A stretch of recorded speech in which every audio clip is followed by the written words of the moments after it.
Meantime, President Barack Obama today spoke to CBS 2 directly about a detailed new report on global warming. But tonight, fossil energy groups and Republican senators say that study is overblown. The report shows the average person is feeling the climate change the most through severe storms and heat waves.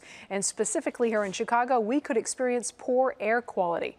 Meteorologist Megan Glaros has more in her conversation with the president at the White House. Megan.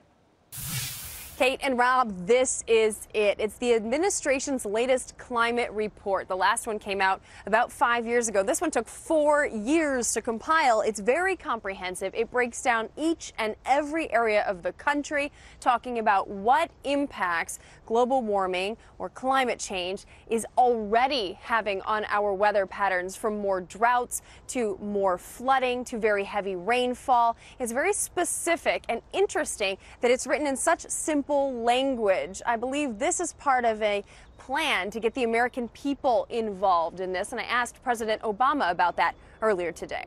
We can't attribute any single weather event to climate change, but we know that if temperatures are rising, you're going to see more extreme weather events, and that means that more people are at risk, more homes are lost, more lives are potentially lost.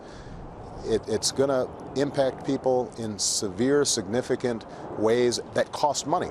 And so for us to make some decisions now, as opposed to putting this off, may seem as if we are dealing with something that we don't have to deal with until later, but in fact we'll end up saving money and lives over the long term. And I think that's something that most Americans understand.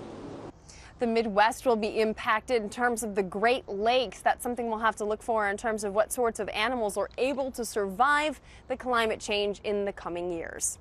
Kate, Rob? All right, thanks, Megan. And some high drama at the White House today after a vehicle followed a motorcade in through the gates. That motorcade was carrying the presidential daughters, Sasha and Malia. The driver was taken into custody. He's said to have had a pass for the Treasury Department, which is next door to the White House.